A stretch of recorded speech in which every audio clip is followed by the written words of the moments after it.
మీకు ఒకటి తెలుసా? నానమ్మ చిక్కుడుకాయ స్టోరీ చెప్పింది. అవునా? చెప్పు. డ్రెస్ వదిలే. ఆ చిన్న పాపకి చిక్కుడుకాయలు చాలా ఇష్టం. చిక్కుడుకాయ ఫ్రై, చిక్కుడుకాయ కూర, చిక్కుడుకాయ పప్పు, అన్ని చిక్కుడుకాయని. అయితే వాళ్ళ అమ్మ చెప్పింది, రోజు చిక్కుడుకాయ అంటే నేను నీతో భరించలేకపోతున్నాను అంది. అయితే పాప ఏమన్నా తెలుసా? చిక్కుడుకాయలే కావాలని చెప్పి చిక్కుడుకాయలే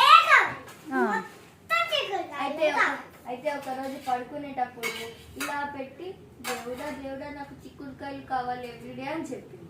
ఏం చెప్పింది? ఎలా చెప్పింది? మార్నింగ్ ఏమైంది? ఎలా చెప్పింది పాప? నాకు చాలా ఇష్టం దేవుడా ప్లీజ్ అందేలా. అయితే మార్నింగ్ లేవగానే ఏమైంది తెలుసా? చెప్పేమండి మార్నింగ్ లో ఒక చిక్కుడుకాయ దిండు కింద ఉంది. అయితే చూసింది, ఇదేదో భలే ఉంది అని చెప్పి మట్టిలో పెట్టి నీళ్లు పోసింది. తర్వాత పెద్ద పెద్ద పెద్దగా ఉంది. అయితే ఏమైందో పాపకని పరిగెత్తుకుంటూ అమ్మ బయటకు వెళ్ళి ఆలోపే ఉరుక్కుంటూ చిన్న పాప అమ్మ దగ్గరకు వచ్చేసి, అమ్మ అమ్మ చిక్కుడుకాయలు అంది. వాళ్ళ అమ్మ ఏమంది, కలదన్నా అంది. అయితే వాళ్ళ పాప ఏమంది, కాదు ఒకసారి రా అంది. అయితే తీసుకెళ్ళి చూపించింది. ఏంటది? ఏంటది? పాద మొత్తం పెద్ద పాద అయిపోయింది. పీకి పీకి ఇచ్చింది అమ్మకి.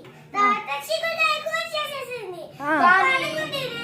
రేపు లేదనుకో. తర్వాత రేపు పొద్దున బ్రష్ చేసుకుని చూసి అమ్మా మరి పెంచింది కదా. తర్వాత చిక్కుడుకాయలు అంది.